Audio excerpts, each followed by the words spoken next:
of dating.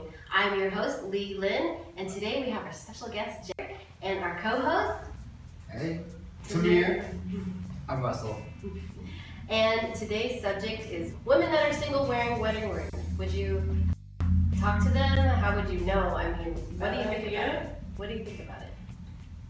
Well, it's moronic. Yeah, because you're obviously looking for somebody and you need somebody. So what if they're dating someone and they're still wearing their a wedding ring, a promise ring? Well, they're pretty desperate. They're obviously not happy in the current relationship. So they decide to put something on to make it seem as though, hey, I'm available, this is great. In all actuality, their current relationship is not good. So they're pretending to be married, basically. Yeah, because apparently some guys seem to think, oh, they see that ring, oh, it's a challenge. Seems like a really good challenge. You don't want those guys? No, you don't. No. Yeah. So that's kind of what that is. I'm not a huge fan, but yeah. Would you believe a woman if she was wearing a wedding ring? If she said, no, I'm really single. Oh my God, you're perfect for me. No, I mean, why would you have a wedding ring on your finger? Right? I mean, the only reason why I can see a woman wear a wedding ring on her finger and being single is the fact that she's not interested in dating. That's probably true, right? But what if she really is? She just loved the ring was like a Tiffany, and it, some rings you only fit on your ring. I think it's just more of an attention thing. You just want to get attention because if you have a wedding ring, you are deemed as somebody, oh, that's a challenge because she's married and, well, I kind of want to see how far I can get. that could be true because How far can I get I feel with like that? a married woman will probably get more attention because she is thankful. Yes. Yeah, and it's that thrill of can I take her from her husband? Is she really dedicated or is she really into him like that? Was she cheat? Is she down? Oh gosh. You Yeah. shouldn't want to be with somebody like that. Yeah, that's I mean, true. you shouldn't like Okay, the how thrill. about this? What if you, Russell, confused it? Which one is it? I think it's the left. the left. Yeah. I'm divorced. She has a ring. Oh, that's not true. It's the middle Hey, finger. see, you just did it. You got me confused. What would you still like? I would understand because I've inadvertently done that, like where I had a really cool ring, I put it here. I didn't know it was a wedding finger or whatever. I had no clue. Right. So you'd be open to Right. talking to her and correcting her. I'm open to talking to anybody because Yes. me personally, my goal is not to get with someone initially, just to get to know them first. Yeah. Yeah.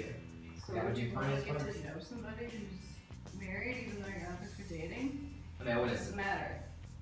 I'm open to it. I wouldn't date that person, but I like to hear stories and stuff. So speaking of dating, Jenny, you have this amazing book called Snickering Out Loud. Yes. Tell us a little bit about it. Well, it's kind of a play on words. So SOL, which I obviously can't say what that means. Yes, you can. You can cuss on the show. No. Well, I'm going to be right. Okay. So it's SOL, and snickering out loud is kind of like I take very serious situations I've been in and turn them into a very humorous way of reacting to them. Because if you take some things too seriously, Yeah.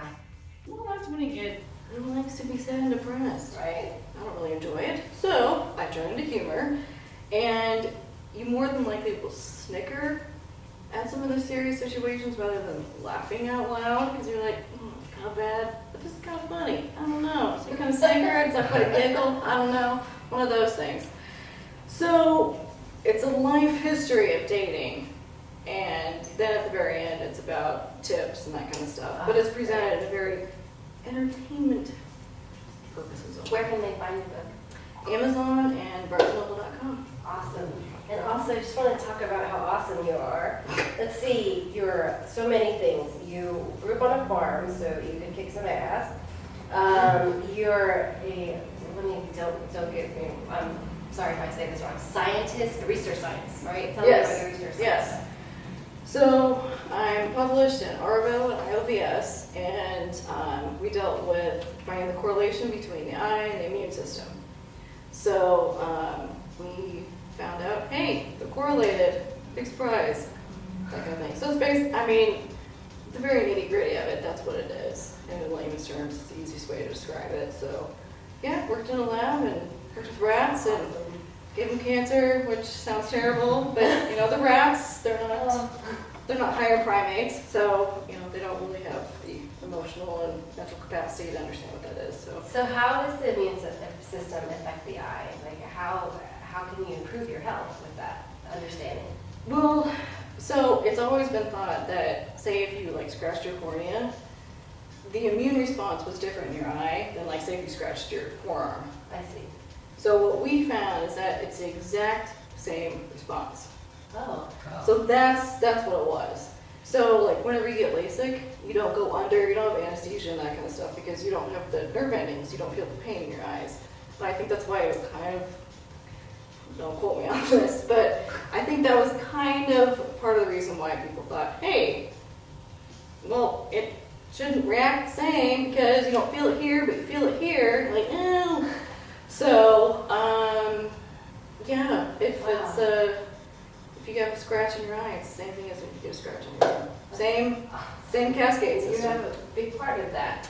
And you were also, tell me about Plane of Existence. Is that the current thing that you're on right now, or is it I have that on my notes here. Oh, Plane of Existence. A good friend of mine, Ryan, he was a director of this, and it was the short film festival. And so I was just a writer on that. One of my best friends. She was an actress.